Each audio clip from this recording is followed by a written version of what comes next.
Congresswoman Apple Nieto!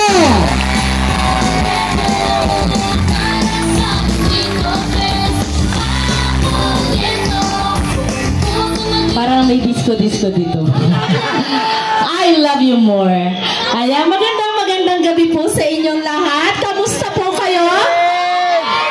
Masaya po ba ang lahat? Dahil kami masayang-masaya dahil nakasama namin po ang bawat isa sa inyong lahat. I love you, Mariko. I love you. I love you. Ayan, napanood niyo yung OBB ko? Yes! Alam niyo po, kayo po ang dahilan kung bakit po ako buong pusong naglilingkod. Kayo po ang dahilan kung bakit hindi sumusuko si Apple Nieto sa kanyang laban.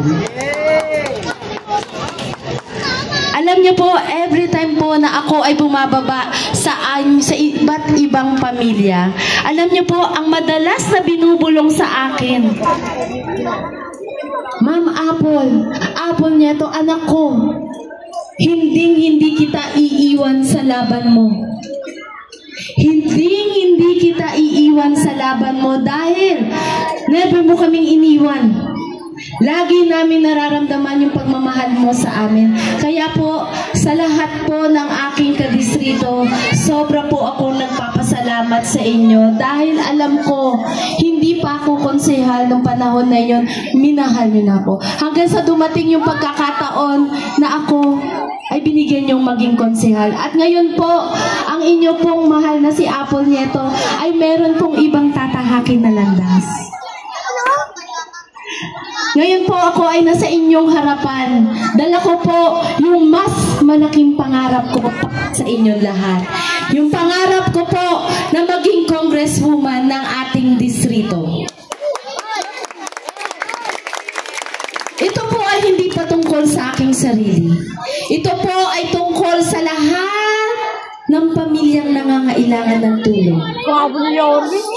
Sa lahat ng ating mga apples bulilit na may mga pangarap. At sa lahat ng mga manggagawang araw-araw na lumalaban. Kaya nga po lagi kong sinasabi, si Apple Nieto po ay para sa lahat. Si Apple Nieto ay walang pipiliin na mamahalin, pipiliin na tutulungan. Dahil uulitin ko, si Apple Nieto ay para sa lahat.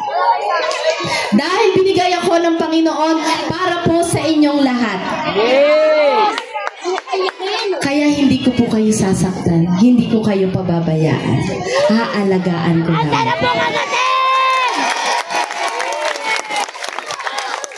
Mabigyan niyo po ako ng pagkakataon na maging congresswoman niyo. Hindi ko po ito sasayangin. Hindi ko sasayangin. Mabigyan niyo ako ng pagkakataon. Sabi nila, wala daw gagawin si Apple Nieto. Sabi nila, kakanta lang daw. Naniniwala ba kayo doon? Nakanta lang kaya kong ibigay sa inyo? Pero po, kakantahan ko kayong mamaya kahit hindi nyo sabihin dahil kakantahan ko talaga kayo. Pero sasabihin ko muna yung aking programa at plano para sa ating distrito. Alam niyo po, nabuo yung mga pangarap ko pag ako ay bumababa sa ating distrito. Yung pakikipagkwentuhan ko, yung naririnig kong daing ng mga magulang natin.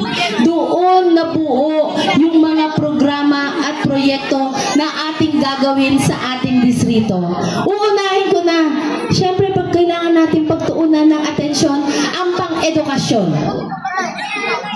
Sino dito nag-aaral sa Juan Sumulong? Yung anak na nag-aaral sa Juan Sumulong, Cecilio Apostol. Ay, mas marami pala Cecilio Apostol dito. Alam niyo ba, mga apples bulilit at sa ating mga magulang, alam niyo madalas na daing ng anak sa eskwela. Tama po ba ako?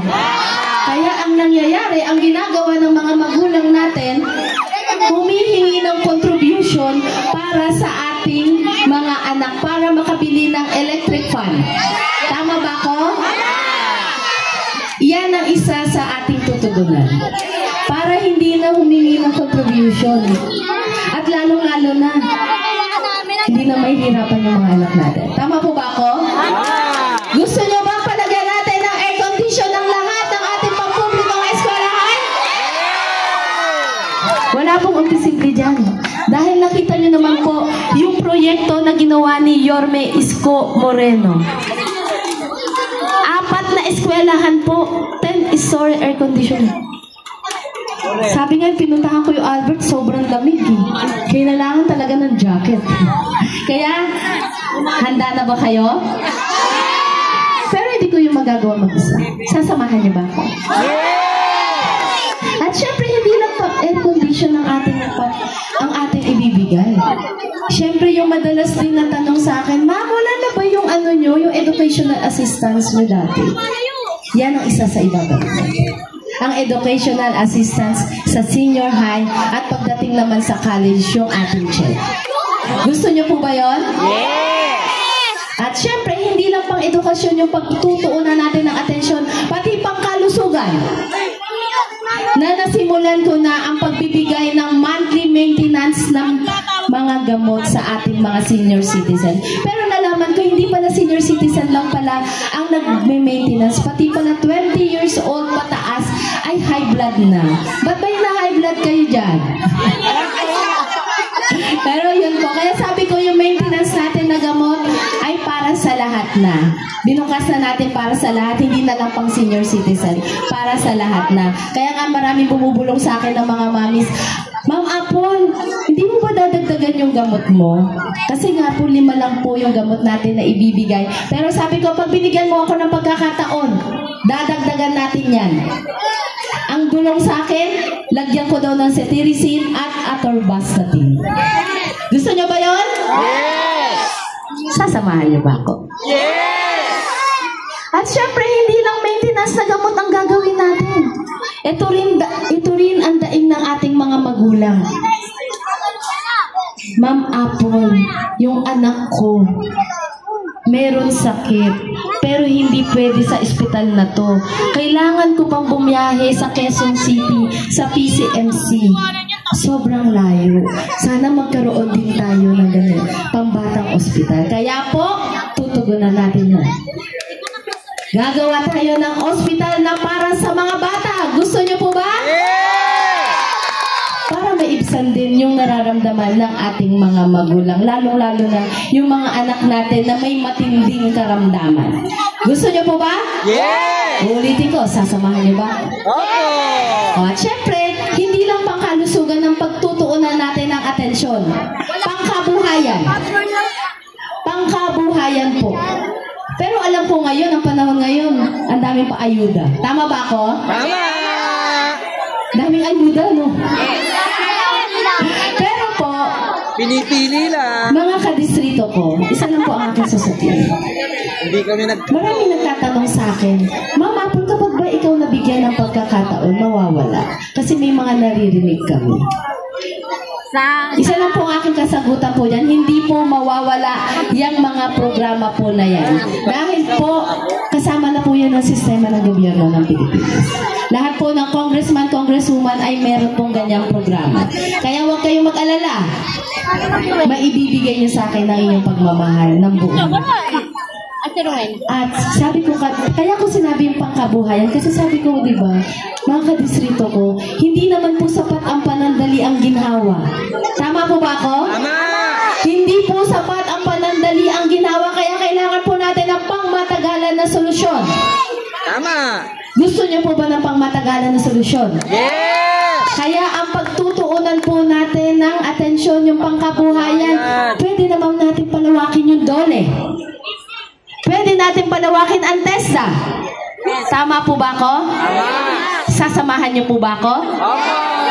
Ayan. Kaya ko po lagi sinasabi na kung sasamahan niyo ko. Kasi mga kadistrito ko, hindi ko kaya mag-isa to. Hindi ko po kaya mag-isa to. Dahil po mga kadistrito ko, ang pangarap ko, pangarap nyo, pangarap po natin yan para sa ating distrito. Yung gagawin kong proyekto, proyekto nyo po yan. Proyekto nyo po iyan. Kaya sana po sa aking aking mga kadistrito, samahan niyo po ako, samahan niyo po ang buong Yormes Choice. Sasamahan niyo po ba kami? Yes! Parang ang hina. Sasamahan niyo po ba kami? Yes! Sasamahan niyo po ba ang buong Yormes Choice? Yes! Siyempre, sa pangunguna. Alam ko, excited na kayo sa pagbabalik ng ating Yorme. Tama po ba ako? Tama! Excited na po ba kayo? Yes! Kaya magbabalik na ang ating Yorme Isko Moreno Dumagoso. At syempre, isasama natin si Vice Mayor Chi Atienza. At mga kadistrito ko, yung mga programa at mga proyekto, kailangan natin yung tambalang iskoche, kailangan na nakatambal na konsehal. Kaya yung mga nagsalita po natin konsehal, huwag nyo nang pakawalan yan. Kompleto na yan! Huwag nyo nang pakawalan, ha? Yes! Promise? Promise! Pag hindi nyo po yung pinakawalan, di na rin nila kayo pakakawalan. Kasi aalagaan at mamahalin lang nila kayo. Correct! At syempre, ang inyo pong lingkod na si Apple Nieto. Huwag nyo iwan, ha? O huwag niyong kakalimutan po ang number po ni Apple Nieto, number 3 sa balota. Birthday ko yan! Anong number ni Apple Nieto? 3! Ano ulit? Number 3. Thank you so much po sa lahat sa inyong lahat. At syempre, may pangako ako. Hindi lang pagsiservisyo ang gagawin ko. Lagi tayong masaya sa distrito natin. Hindi ko kayo palulungkotin. Kaya sabi nila na kanta lang ang kaya kong gawin. Hindi po. Marami tayong pwedeng gawin. Kaya ito na, uunahin ko na to. Sunod-sunod na to. Handa na ba kayo? Handa na yung tenga nyo? Handa na kayo? Pang-akapela lang po ako. May sarili akong video okay sa katawan. Ayan, ready na kayo, ha? Ayoko sana na kayo ay mawawala. Mawawasak lamang ang aking mundo.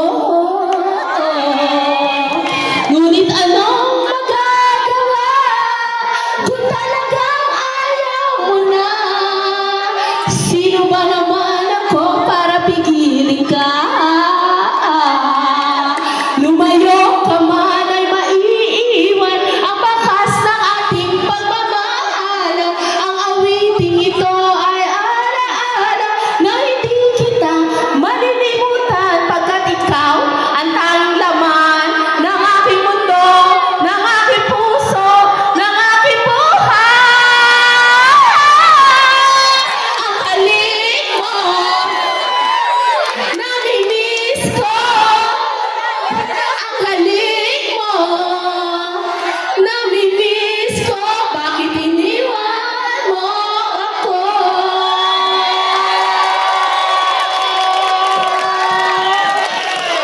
Pero alam ko, hindi nyo kami iiwan. Tama po ba ako?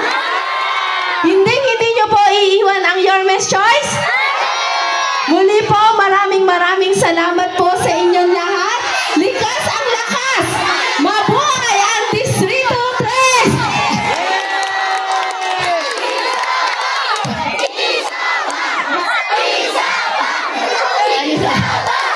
Alam mo yung kanta namin umaabot na hanggang palengke. O sige, dahil mahal na mahal ko kayo, kakantahan ko pa kayo ng isa.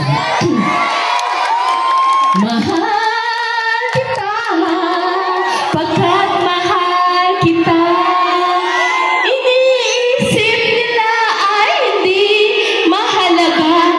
Mahal kita, maging sino ka man.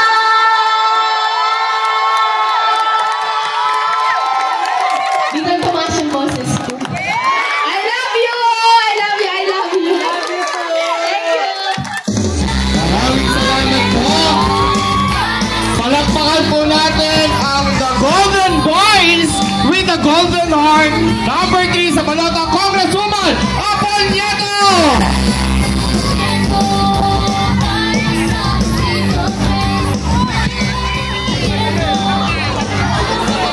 po, Distrito 3, nais ko na po ipakilala sa inyo.